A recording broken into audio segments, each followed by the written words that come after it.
Welcome back, everyone, to the Infinite Jurisdiction podcast. It's your host, Gonzalo, with another episode in store for you today. We will begin with issuing yet again some apologies for the lateness of this podcast. I've been going through some, to be frank, personal issues. And I won't elaborate on exactly what those issues are in detail. The principles that guide this podcast, or I want to guide this podcast into the future, are honesty, entertainment / interesting / novelty, and then just straightforward providing some helpful advice to, I think, prospective students. But I, even though honesty is a big part of it, I don't want to go too deep into that because I don't know how helpful that would be to turn this thing into a quasi-therapy session. A lot of podcasts can be that way, but I don't want this podcast to turn into that. This doesn't mean I'm not, dealing with it. It's just not appropriate for this platform. But at any rate, I'm fine now, and I'm trying to get disciplined on releasing these every Thursday, and something I'll work on in future podcasts. But the nature of this podcast is, as you will know, into 3 parts. The first part is just like, how am I doing, stuff like that, and the second part's general theme about law school that students might find useful, and lastly, just something intellectually interesting about the law that I'm thinking about this week. So beginning with the first, what's happening during this week of mine, what am I doing, how am I feeling? Feeling good, mentally and physically. What I've been doing lately, I recently watched Jordan Peele's Nope, which I found thoroughly entertaining. I don't think I've watched too many alien movies, but it's up there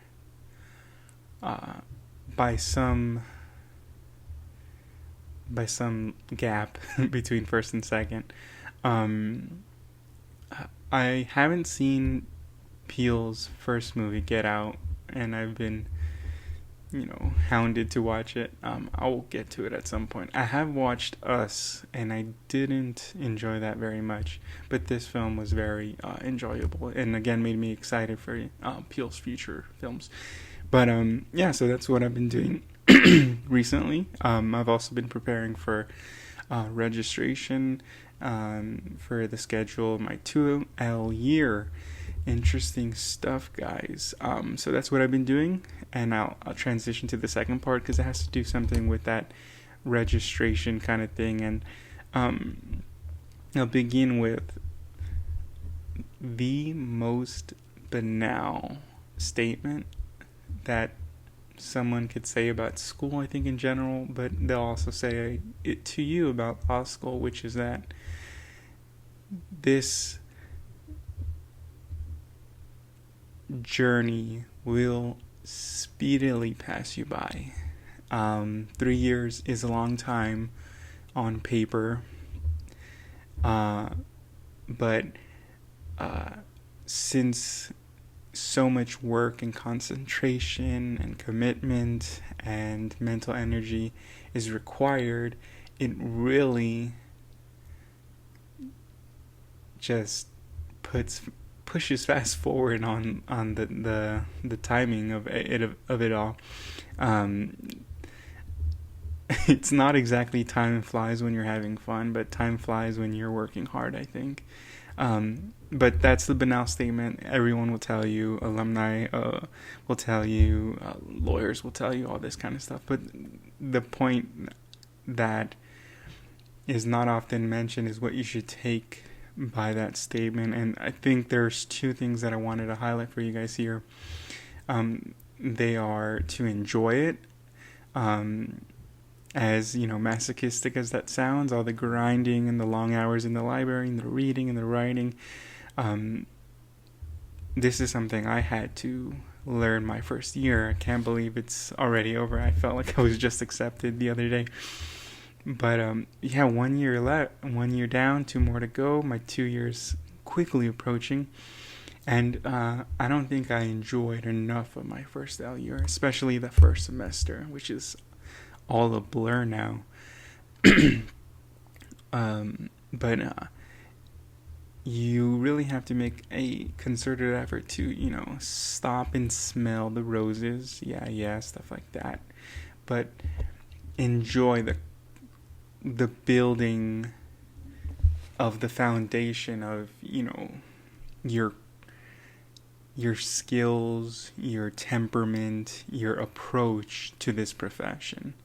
Enjoy the little things. Of course, there's the friends and the colleagues and the professors, and just the entertaining value of the content of the law itself, but all the small things about the inception of your law career.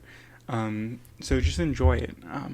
That's something that I'm gonna focus on this 2L year and beyond. And the second thing to note is planning. You really have to be on the ball with planning for the short term and the long term future. Because things are going to be approaching at an incredible velocity, and you need to be prepared for what it is you want to do.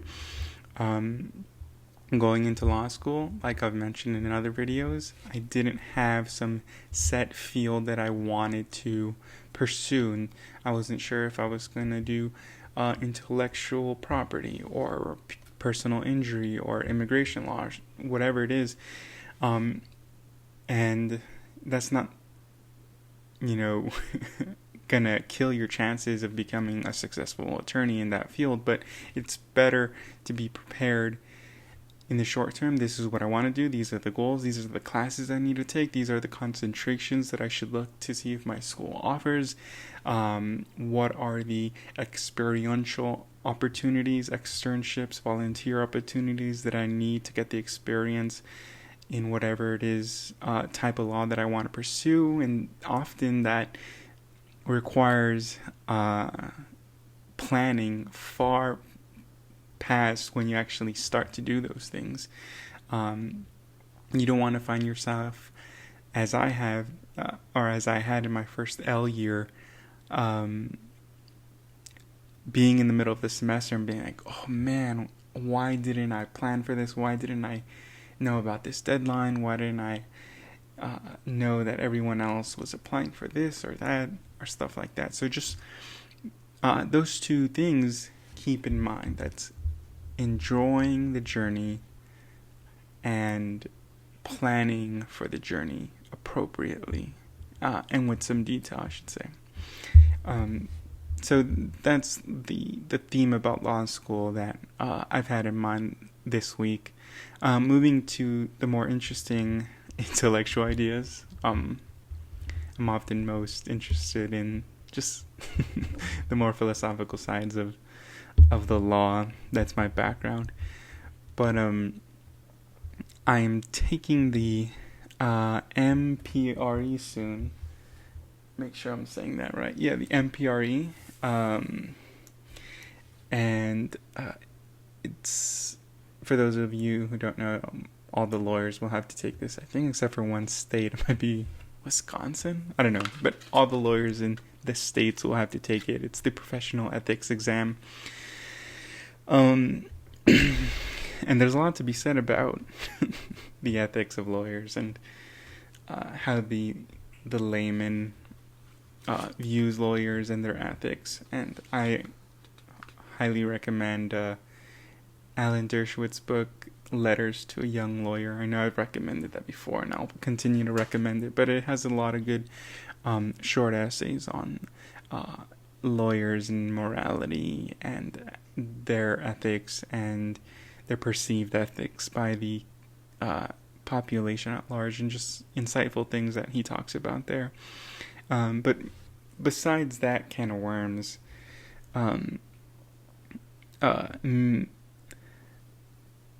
there's this powerful idea about joining a profession, this exclusive, old, dignified group of people that do a certain job and care deeply that you uphold that kind of job to a high standard. And not everyone has to join a profession with such high standards as being a lawyer. You have to go through law school. There's also various other ways to go about being educationally qualified, but not going through law school to just be eligible to take the bar exam, which itself is an entire beast on its own. And there's also the moral character evaluation that your respective bar is going to undergo to see if you're someone of who doesn't have any moral, I think the phrase they use is turpitude in their resumes. Like it's interesting to talk about, how the bar sets the standard to a certain degree, whether it should be lowered or higher. But just the fact that it does that, not every profession has this. Obviously, if you're a mechanic, you don't have to go through this. If you're a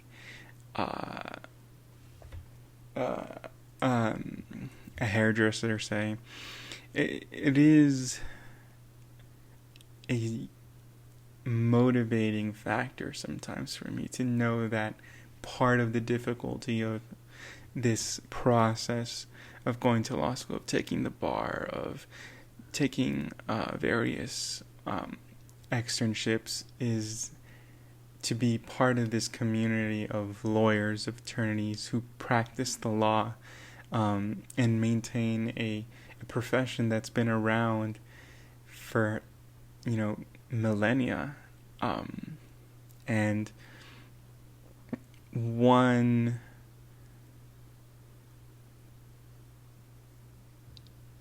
accepts that with a sort of gratitude that, they hope they are worthy, they hope they are capable of being part of this noble profession. I'll say noble. People will have disagreements about just how noble lawyers are. But at our best, it is, I would say, a noble profession from what I've seen from my professors, from all the lawyers that I've met. It is a noble profession. If you could get there, it is an accomplishment, certainly. And one then begins to think about what their role will be in that community. Will you help elevate it? Will you help bring new people to it? Will you do it good or bad? Will you make sure you help the community maintain its obligation to the public welfare?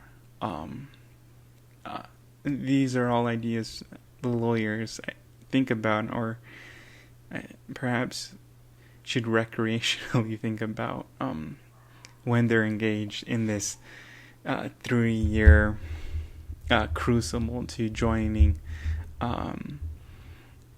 those who can practice the law.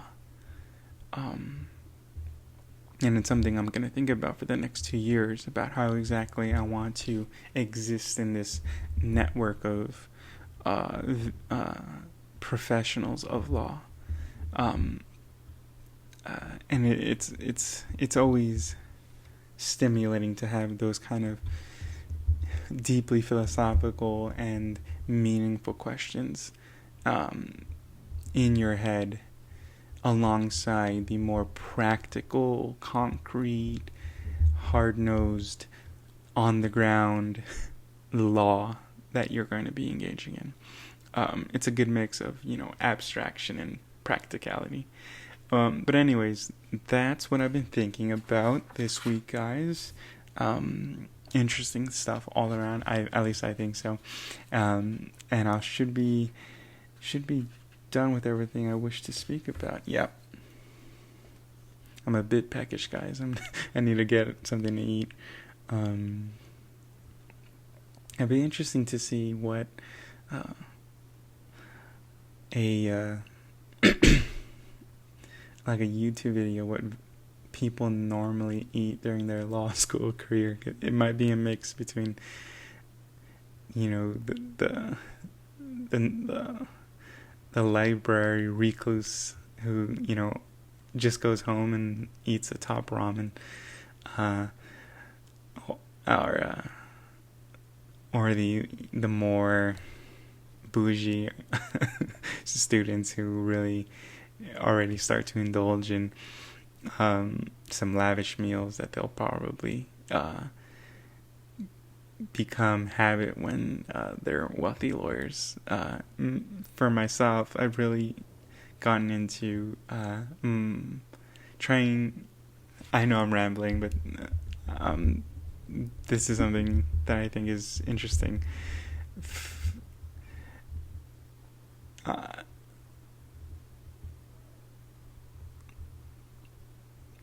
I would say that I lean more to the left side of just like eating not very healthy, quickly crap food, and somewhere in the middle, most of the food I eat is homemade, and most of that homemade food is Mexican in nature. Of the recipes that I've gotten from my mom, and it's delicious and it's really good for you most of the time, and but sometimes I do order a pizza, so there's the crap. I'm quite a Philistine when it comes to that fancy food. I'm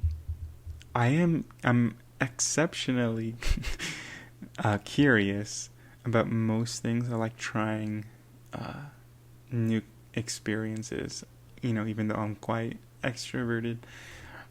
But I like new ideas, new movies, new music, learning about different kinds of people, traveling in certain respects. But I am not curious at all about different types of foods.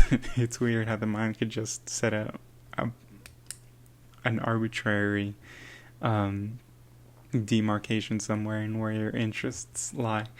But yeah, so I don't really indulge too much in that fancy food. I live in Los Angeles, and there's a lot of good food here. There's a lot of diversity in what you could eat, but I really stick to, just the basics of the food I ate growing up, with the occasional sprinkling of Domino's, Pizza Hut, or Papa John's. But yeah, that's a huge tangent. With springing from just a general interest about what my colleagues or other law students are eating during when they're what they interrupt their studying with. But anyways, that makes up this episode of the Infinite Jurisdiction podcast. I will be back this Thursday. Very short break between podcasts. But that's just the way it's gonna be. I'll see you guys in a couple days.